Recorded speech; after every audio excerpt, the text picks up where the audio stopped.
राजा रानी की कहानियां तो आपने बहुत सुनी होंगी, लेकिन आज हम जो आपको सुनाने जा रहे हैं वो कहानी है राजा की बेटी की, यानी कि एक राजकुमारी की कहानी। राजा का ध्यान अपने राज्य की ओर कम और दरबारियों की ओर ज्यादा था, और राजा की बेटी प्रजा का दुख समझने वाली थी।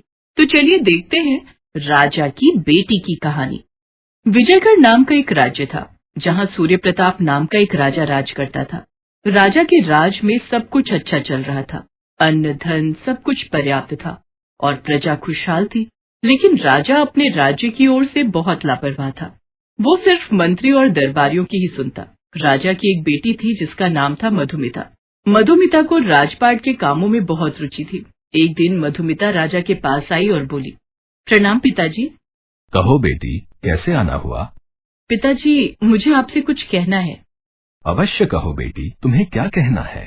पिताजी, रोज दरबार लगता है और आप प्रजा की शिकायतें सुनते हैं, लेकिन अब से मैं भी दरबार में शामिल होना चाहती हूँ और राजपाट के कामों में हिस्सा लेना चाहती हूँ। हाँ, क्यों नहीं बेटी, आखिर तुम इस राज्य की राजकुमारी हो और उत्तराधिकारी भी। आखिर आगे चलकर ये राज्य तुम्हें ही संभालना है।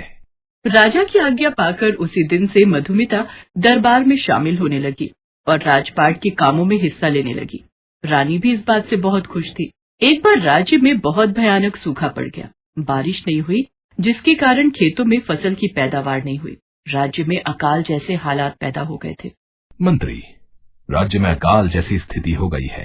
खेतों में अनाज नहीं है। इस तरह से तो हम कंगाल हो जाएंगे। रोज कोई न कोई राजकोष से सहायता मांगने चला आता है। सारा राजकोष खाली हो जाएगा। राजन, इससे बचने के लिए एक उपाय है मेरे पास। क्या उपाय है मंत्री, जल्दी बताओ। राजन, क्यों न हम प्रजा से वसूला जाने वाला कर बढ़ाकर दोगुना कर दें।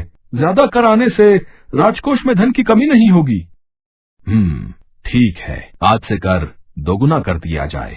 राजा का हुक्म होते ही प्रजा से वसूला जाने वाला कर दुगना कर दिया गया। बाजार में मिलने वाली सब चीजें दुगनी और महंगे दामों में बिकने लगी। बेचारी जनता परेशान होने लगी। सबसे ज्यादा खाने पीने की चीजें महंगी हो गई थी। फसल न होने की वजह से लोग पहले ही अनाज की कमी से जूझ रहे थे। ऐसे में राजा द्वारा कर दुगना कर दिए जाने पर जनता के पसीने छूट गए। अरे भाई, एक तो बारिश नहीं होने के कारण फसल नहीं हुई, ऊपर से महाराज ने कर दोगुना कर दिया है। अब करें तो क्या करें, कुछ समझ में नहीं आ रहा है। क्या खाएं और क्या राजकोष में दें। सुना है राजा की बेटी बहुत दयालु और चतुर है और वो राजपाट के कामों में हिस्सा भी लेती है। क्यों न हम अपनी फरियाद लेकर राजकुमारी मधुमिता के पास चलें। हाँ, ठीक है, चलो सब मिलकर राजा की बेटी से अपनी बात कहेंगे। और राज्य के कुछ लोग इकट्ठे होकर राजा की बेटी के पास जाते हैं और उसे अपनी समस्या बताते हैं। महाराज को ये बात समझानी होगी कि राज्य में भूखमरी की हालत हो गई है। ऐसे में प्रजा की सहायता करने के बजाय उससे दुगना कर वसूला जाना प्रजा को प्रताड़ित करने जैसा है। आप लोग अपने अपने घर जाइए, बहुत जल्द आप लोगों की समस्या का हल निकाल लिया जाएगा। धन्यवाद राजकुमारी, राजकुमारी जी की जय हो। उस दिन दरबार खत्म होने के बाद मधुमिता राजा के पास गई और बोली, पिताजी, मुझे आपसे कुछ कहना है। बोलो बेटी, तुम क्या कहना चाहती हो? पिताजी, रोज रोज दरबार के काम से मैं परेशान हो गई हूँ। आपके साथ अच्छी तरह से समय भी नहीं बिता पा रही हूँ। क्यों न हम दोनों जंगल में आखेट के लिए चलें? लेकिन मेरे और आपके सिवाय और कोई नहीं जाएगा। राजा सोचता है कि उसकी बेटी उसके साथ समय बिताना चाहती है, इसलिए वो मधुमिता की बात मान लेता है और अगले ही दिन राजा अपनी बेटी के साथ आखेट के लिए निकल जाता है। काफी दूर की यात्रा करने के बाद शाम ढल जाती है, तब दोनों जंगल पहुंचते हैं। राजकुमारी मधुमिता ने जंगल में रात गुजारने के लिए एक टेंट लगाया और राजा और मधुमिता दोनों टेंट में आराम करने लगे। राजा अपने साथ कुछ खाने का सामान लाया था। दोनों भोजन करके सो जाते हैं। अगले दिन, पिताजी, आज हम लोग शिकार पर निकलेंगे। ठीक है बेटी, जैसी तुम्हारी इच्छा। राजा और राजा की बेटी दोनों शिकार पर निकल गए। सारा दिन जंगल में घूमने के बाद भी दोनों कोई शिकार नहीं कर पाए। राजा का निशाना हर बार चूक जाता था। इस तरह से दोनों रोज शिकार पर निकलते। कुछ दिन बीत जाने के बाद, मधुमिता बेटी, हम अपने साथ जो भी खाने का सामान लाए थे वो सब खत्म हो गया। अब हमें राज्य वापस चले जाना चाहिए। पिताजी, अभी मैं कुछ दिन और यहाँ रहना चाहती हूँ। आप खाने पीने की चिंता मत कीजिए, मैं आपको जंगल से फल ला कर दूंगी। हम वही फल खाकर रहेंगे। ठीक है बेटी। दूसरे दिन राजा की बेटी बोली, पिताजी, मैं फल लाने के लिए जंगल जा रही हूँ, लेकिन इस काम के बदले में आपको मुझे कुछ देना है। राजा खुशी खुशी बोला, अब तुम्हें क्या चाहिए बेटी? मेरा तो सब कुछ तुम्हारा ही है। ठीक है बेटी।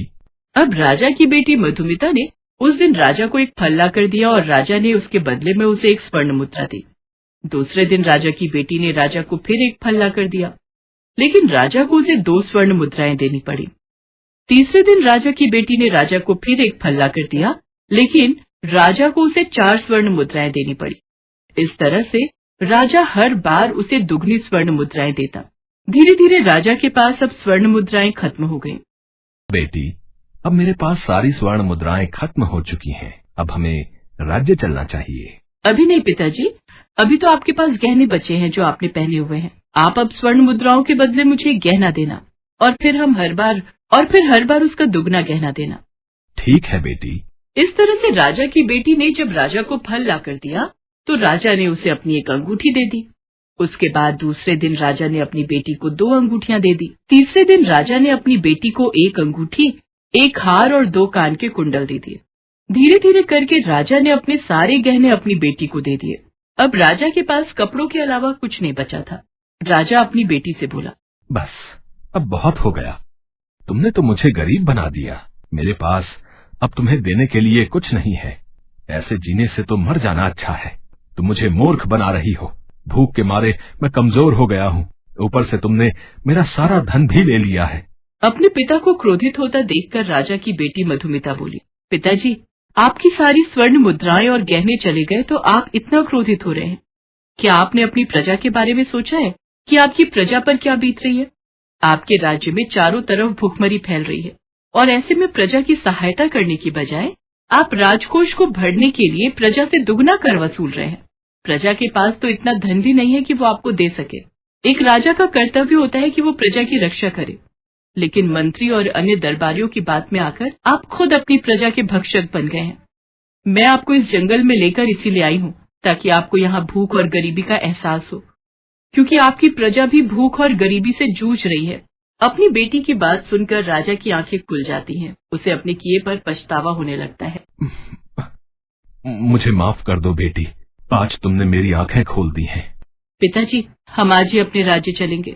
सूखा और अकाल से मिलकर लड़ेंगे। प्रजा की मदद करेंगे जिससे फसल अच्छी होगी और प्रजा से वसूला जाने वाला कर कम करेंगे। हाँ बेटी, हम ऐसा ही करेंगे। उसी दिन राजा अपनी बेटी मधुमिता के साथ अपने राज्य वापस आ जाता है। राजा की हालत देखकर उसकी प्रजा भी उसे पहचान नहीं पा रही थी। राजा अपनी बेटी के साथ पैदल ही महल की तरफ जा रहा था। रास्ते में उसने अपनी प्रजा की बहुत दयनीय हालत देखी। चारों तरफ लोग गरीबी से परेशान थे। बच्चे और औरतें भूख से बेहाल होकर भीख मांगने पर मजबूर थे।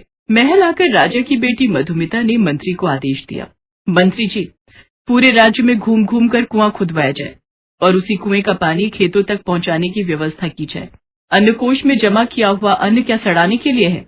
अन्न को जनता के बीच बंटवाया जाए और जनता को राजकोष से धन की पर्याप्त सहायता दी जाए। जनता से वसूला जाने वाला कर कम किया जाए। जो अत्यंत गरीब है उनका कर माफ किया जाए और ये सब काम अतिशीघ्र होना चाहिए। राजा की बेटी मधुमिता के आदेश का जल्द ही पालन किया जाने लगा। मधुमिता खुद इन सभी कार्यों को अपनी देखरेख में करवाने लगी। राज्य में जगह जगह कुएं खुदवाए जाने लगे और खेतों तक पानी पहुंचाया जाने लगा। प्रजा के बीच अनाज और धन बंटवाया जाने लगा, जिससे प्रजा की भूखमरी और गरीबी दूर हो गई। प्रजा खुश होकर राजा की तारीफ करने लगी। राजकुमारी जी की जय हो। राज्य में जगह जगह पर कुआं खुदवाया जा चुका है और राज्य के सभी खेतों तक पानी पहुंचाया जा रहा है। खेतों तक पानी पहुंचते ही प्रजा में खुशी की लहर दौड़ गई। लोग फिर से खेतों की सिंचाई करने लगे और फसल उगाने लगे। अगले ही साल बहुत अच्छी फसल हुई और राज्य के अन्नकोष में अन्न का भंडार फिर से भर गया। फसल इतनी अच्छी हुई कि राजा की बेटी मधुमिता के आदेश से दूसरे राज्यों को भी फसल बेचना शुरू कर दिया, जिससे राजकोष में धन का भंडार भी फिर से भर गया। ये सब देखकर राजा बहुत खुश हुआ और अपनी बेटी से बोला, मधुमिता बेटी, तुमने तो मेरे राज्य की काया ही पलट दी। मेरा राज्य गरीबी और भूखमरी से गुजर रहा था, लेकिन तुमने अपनी चतुराई से सब ठीक कर दिया।